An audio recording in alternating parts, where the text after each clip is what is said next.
We live. We back. I think I found a solution for this whole Super Bowl fiasco. I think I found a logistic solution. Uh, that was one thing I was looking for from everybody online before everybody was just online, just spewing out how they felt, and they were getting overly emotional about, what I'm saying, just, the whole thing because they're rooting for a certain side. I'm like, listen, the Super Bowl is the Super Bowl. Super Bowl still, a lot of y'all don't realize the Super Bowl still costs money. You still got to prepare for it. You still got to have the right production for it to be successful.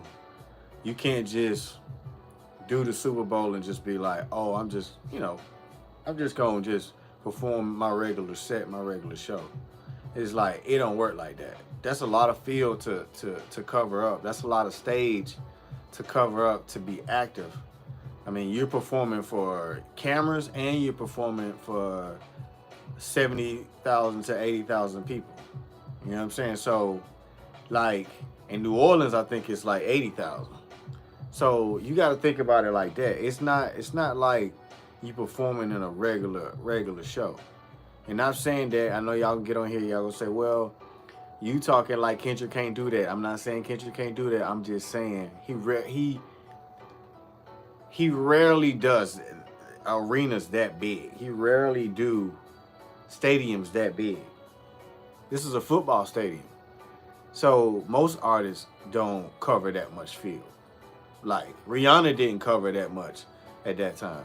I think if Taylor Swift do football concerts, so she even covered that much ground on that stage to do that. Here's the thing about the Super Bowl halftime show. It's 15 minutes long, 15 to 20 minutes long.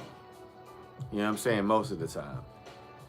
You have to set up for it and you got to break down for it. So you got to pay for both of those. You got to account for logistics for both of those scenarios, both of those situations.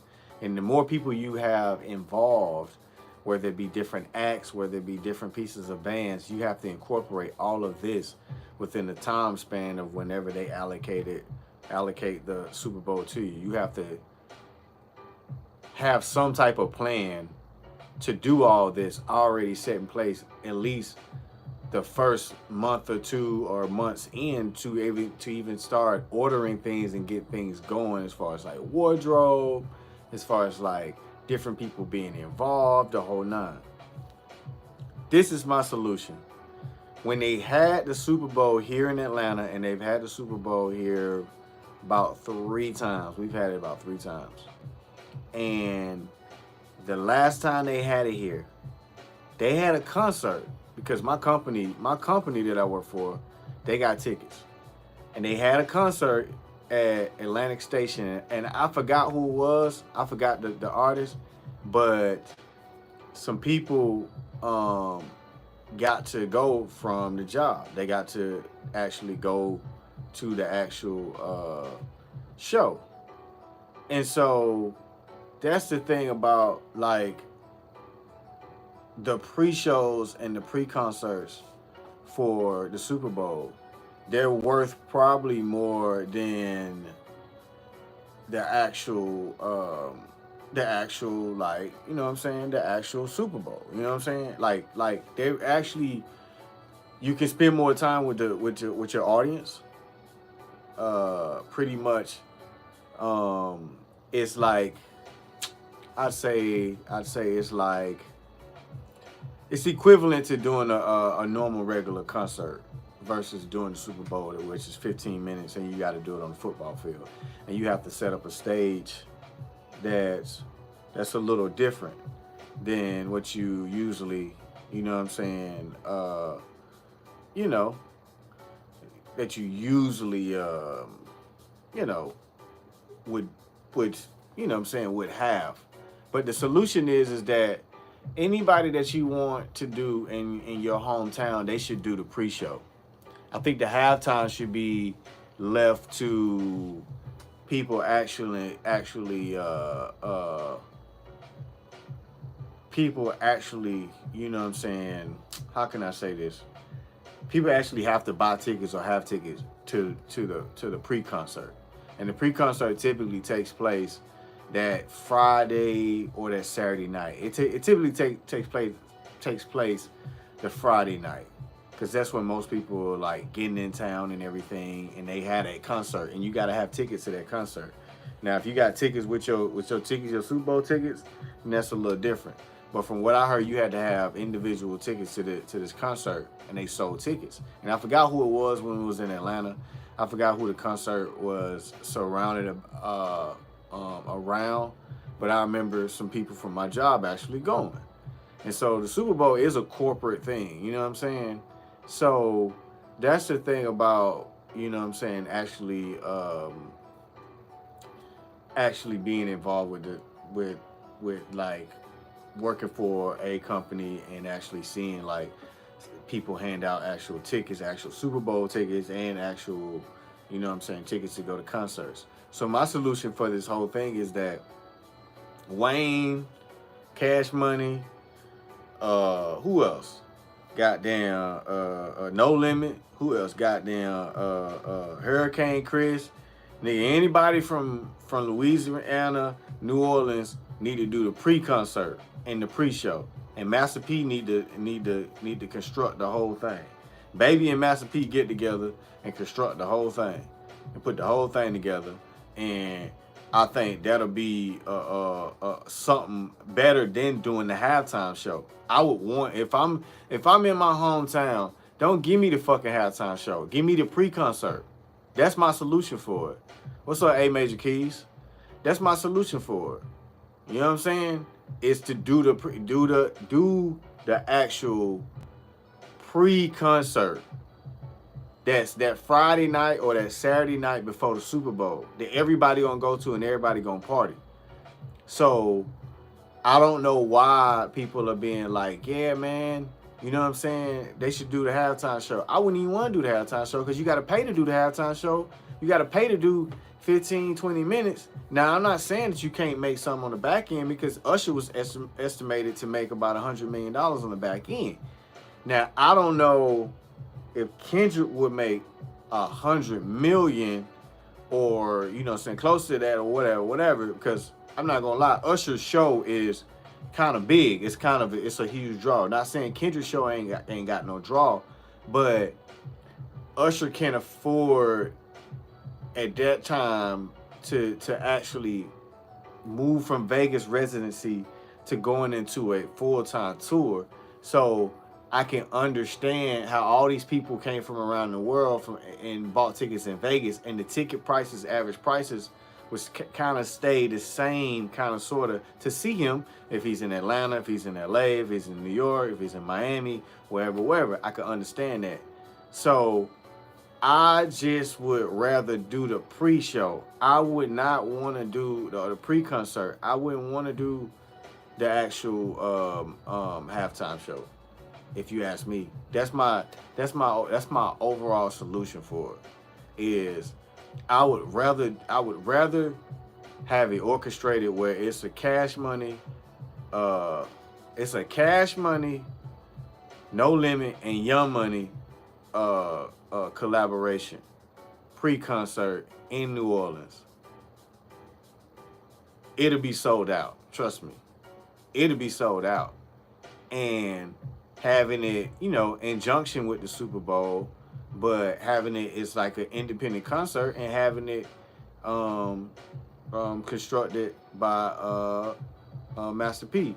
Now, where it would be in New Orleans, I don't know, because Super Bowl is in town, and every venue that is around, they probably gonna have, you know what I'm saying, occupied. But one thing I would tell you is they built the fucking concert venue whenever they did the concert for the Super Bowl here. So they built a separate concert venue, because every other venue they already had occupied. You know what I'm saying? The arena they had occupied, they had the Congress Center occupied, and of course they had the football stadium occupied. And then our baseball stadium, that shit is on the outskirts of Atlanta. It's in Cobb County. So that definitely wasn't necessarily, you know, occupied, because it's so far away. but everything around the stadium was occupied as far as a venue. So it's hard to have something, you know, to have 15, 20,000 people and have it occupied to the point where you have a concert. But I think they can figure it out the way they have an amphitheater somewhere or something that's in New Orleans that if people want to like go and they want to see like Wayne and Cash Money and a big ass reunion on that weekend, I think that will be the weekend to do it. I think it will be bigger, and I think they can get more out than having a time span, time limiting them to doing things and showing everybody, and they can actually make money, and they don't have to spend money to do it, and they'll still have a stage, and they can get a sponsor. They can get Amazon to sponsor that. Shit, they can get another TV network to sponsor that. You know what I'm saying?